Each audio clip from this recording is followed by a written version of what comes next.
नमस्कार सर्व प्रेक्षकांचं news TV मराठीमध्ये स्वागत। मी पत्रकार हनुमान शेरे। मनोज जरांगे पाटील यांचं मराठवाडा मुक्तीसंग्राम दिनापासून पुन्हा एकदा मराठा आरक्षणासाठी उपोषण सुरू झालेलं आहे। सराटी आंतरवाली या ठिकाणी त्यांचं हे 6वं उपोषण सुरू आहे।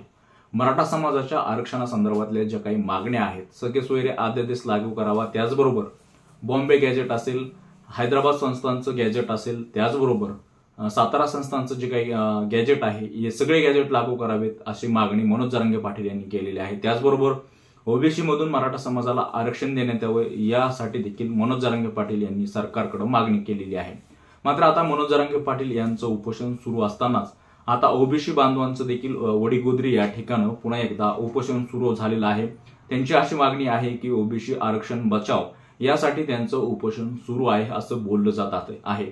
मात्र हे आंदोलन सुरू होत असताना आता वडीगोद्री या ठिकाणी म्हणजे सराटी आंतरवाली या गावच्या वेशीवरती आता प्रचंड स्वरूपाचं पोलिसांनी बंदोबस्त तैनात केलेला आहे आणि त्यामुळे एक प्रकारचं या परिसराला छावणीचं स्वरूप आलेलं आहे।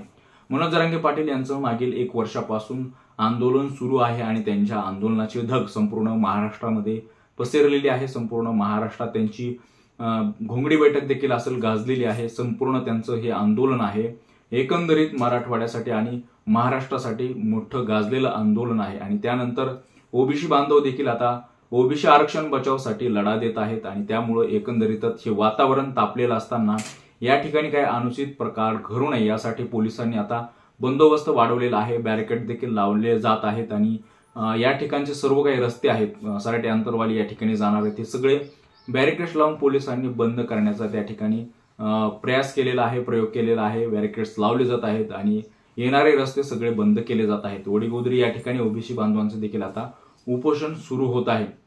मात्र हे चित्र सगळं निर्माण होत असताना मराठवाड्यामध्ये मात्र तणाव पसरतो की काय अशी देखील भीती आता नागरिकांना वाटत आहे। कारण ओबीसी आणि मराठा हा वाद या आरक्षणाच्या लढ्यापासून वाढलेला आहे।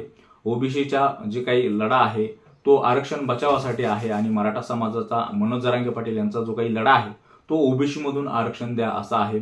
आता मुख्यमंत्री एकनाथ शिंदे यांनी हैदराबाद गॅजेटियर लागू करण्यासाठी देखील हालचाली सुरू केलेल्या आहेत। एक दिवसीय विधानसभा अधिवेशन बोलून त्या अधिवेशनामध्ये हैदराबाद गॅजेटियर लागू करणार असल्याचं मुख्यमंत्री एकनाथ शिंदे यांच्याकडून माहिती कळालेली आहे। अशी वार्ता देखील आपण मागच्या काही 2-3 दिवसापासून माध्यमांमध्ये बघत आहोत। मात्र हे गॅजेट लागू झाल्यानंतर मराठा समाजाचा आरक्षणाचा प्रश्न सुटणार आहे का? यानंतर मनोज जरांगे पाटील यावर देखील भाष्य करताना बोललेले आहेत की हैदराबाद गॅजेटियर लागू केल्यानंतर देखील सगळे सोयरे हा अध्यादेश देखील लागू करण्यात यावा। त्याचबरोबर मराठा समाजाला कुणबी प्रमाणपत्र देण्यात यावेत आणि ओबीसी मधून आरक्षण देण्यात यावे अशी त्यांची ही मागणी आहे आणि त्या मागणीवरती मनोज जरांगे पाटील हे ठाम आहेत। उपोषणाचा 3रा दिवस देखील सुरू झालेला आहे। त्यामुळे मनोज जरांगे पाटील यांच्या उपोषणाकडे सर्व महाराष्ट्राचं लक्ष लागलेलं आहे।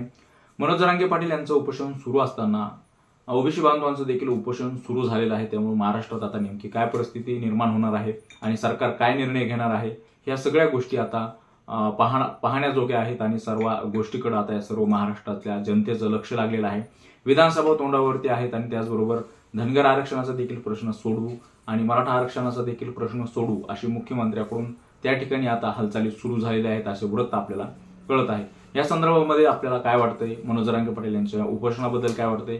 ओबीसी बांधवांच्या उपोषणाबद्दल काय वाटतंय? आणि हैदराबाद गॅजेटियर लागू झाल्यानंतर हा प्रश्न मिटेल का? या संदर्भात आपल्याला काय वाटतंय आमच्या कमेंट बॉक्समध्ये नक्की कळवा। आमचे असेच नवनवीन व्हिडिओ पाहण्यासाठी आमच्या चॅनलला शेअर, लाईक, सबस्क्राईब नक्की करा। धन्यवाद।